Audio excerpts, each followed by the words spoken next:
Yeah, this is me solo killing EDG's former ADC, Viper. No, not this Viper, the 2021 World Champion. This happened during 2022 Worlds. While Viper was honing his skills in the great region known as NA, he was matched against me. I guess losing to a North American Twitch one-trick by a 5k gold margin while playing the most meta ADC at the time really did a number on him, so rather than repeating as a world champion, he gets bounced in the quarterfinals by the eventual winners, DRX. You're welcome, Deft, because we both know Viper is a better AD carry than you. Viper then goes back to China, where he was angrily met by the CCP. They didn't care that he lost to DRX. They could stomach that, but when they found out that he lost to someone who says free Hong Kong and the Uyghur Muslims, they freaked out, so they exiled him from their country. Viper, now jobless, goes back to Korea, where Hamwon Life Esports recruits him. He's currently honing his skills in Korean solo queue so that he's ready for when he meets again with the Twitch one-trick who took everything from him. In order that I don't get caught off guard when I meet him again, let's VOD review one of his games. So, Varus Karma versus Caitlyn Heimer. Another poke versus poke lane. I know, the last video was also a poke versus poke matchup, but in the current meta, it's the most prevalent type of lane. As I've said 10 million times, in this matchup, the win condition is to get the push, so both bot lanes cannot leash. Now, notice where Karma is standing.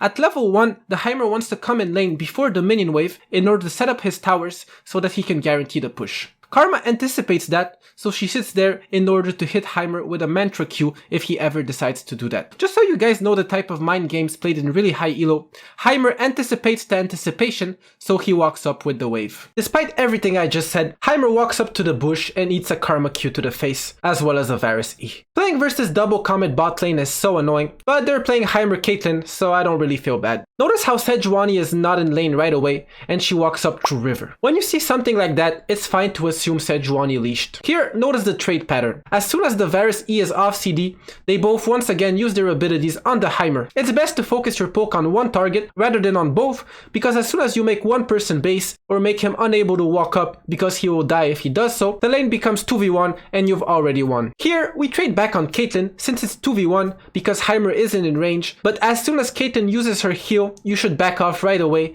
since Karma R and Varus E, as well as both Arcane Comets, are on CD. I don't want to be Captain Obvious, but some of you need to hear this. You do not want to trade when your abilities are on cooldown. Sadly, Karma sucks, so she uses her Q that doesn't even hit anything, and then she gets hard traded on, so Viper has to also use his heal. The Caitlyn Heimer push is almost uncontestable at level 1, so they hit level 2 first, and Varus Karma have to back off. Check out how Viper and Karma make sure to get the XP on the melee minion. This is really important, since if you miss the EXP, you have to wait for these two range creeps to die in order to hit level 2. That could be almost game losing in higher elos. We know Zed started top, and we see him on Wraiths with 12 CS. That means the entire enemy top side is done, and that he's going to be bot lane for the foreseeable future. If you're a mid laner, I cannot stress how important this ward is. In this game, Wukong does the fastest clear to level 3 possible, and then looks for a gank bot, because he recognizes there's a 90% chance Zed is at red and not counter ganking, since Zeds really like to full clear. He also recognizes that the wave is in a bad spot for Heimer Caitlyn, plus he knows they're missing the extra movement speed from heal. What does that mean?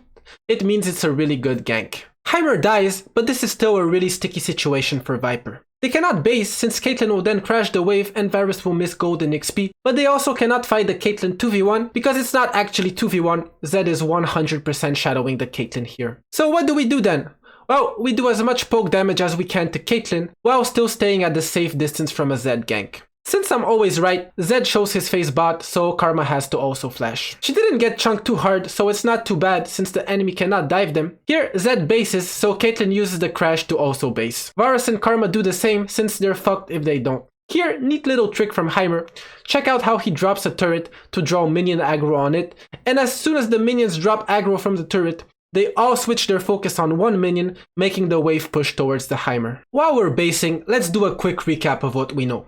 We know Zed is topside, probably at Gromp. We know that the bot wave is pushing towards the Caitlyn, and we know Wukong is going to base and clear towards bot side. Notice how he's charging his Q out of vision. That's a cool little trick for any abilities that have a charge time. We spot Zed at top scuttle. Here, very interactive poke lane gameplay.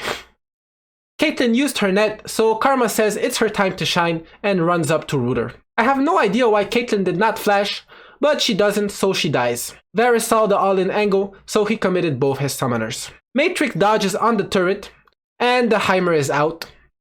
And he's back in again. We have to be really careful here, since mid is Mia and Zed is 100% bot side by now. Sadly, the river bush was warded, so Varus dies. As we can see, Caitlyn did have flash, so no idea why she didn't use it earlier, but whatever, not my problem. Like a real ADC, Viper does not buy a pink ward.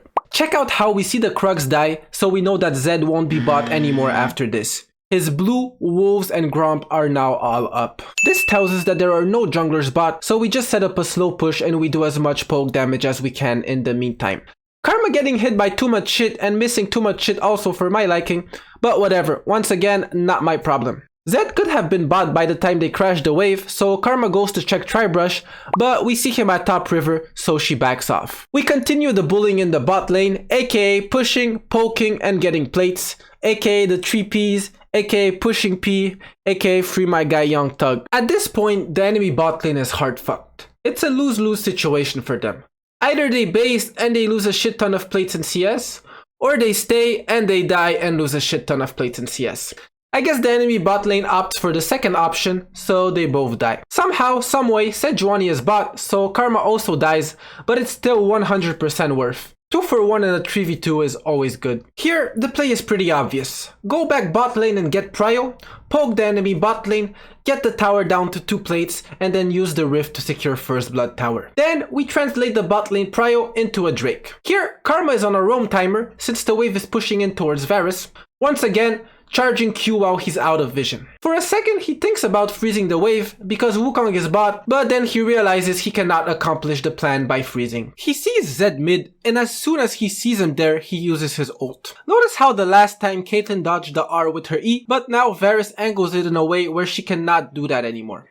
This time, Caitlyn gets one shot. Check out how he doesn't get the third plate before Rift hits. Even though if you want to take the tower, it's the fastest way to do that. The reason for that is that Viper still feels like he can bully the enemy bot. And by keeping the tower up, it's better since if the lane is long, Caitlyn can just bounce the waves. But if the tier 1 tower is still up, he can let the tower kill the waves. And if the enemy decides to come into CS, they can just kill them just like Viper did to Heimer. Like all supports, Karma gets a little bit too excited and dies. Zed is still top, so Viper can stay bot lane. Wukong recognizes that, so he uses Varus's priority to secure Drake. Viper gets Heimer to half health with his ult, and once Wukong is done with Drake, he comes in to punish the overstaying enemy bot lane. They get the tower and a double kill. Now imagine if Viper had gotten the tower earlier. He would have missed out on all those kills. Now he doesn't lose anything from it, since he still gets first blood tower and full plates, since he takes the tower pre-14 minutes. Look at the vision control bot side.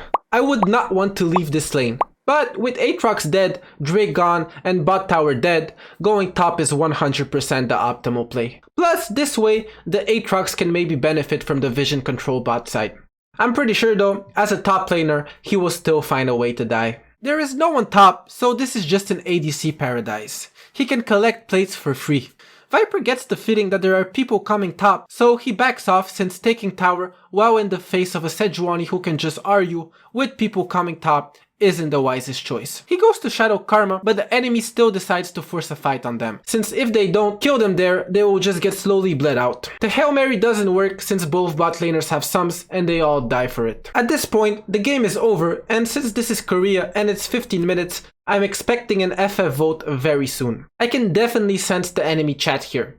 The last vote was definitely Azir's, and he was thinking of holding his team hostage, but when he died, the tilt took over and he pressed yes.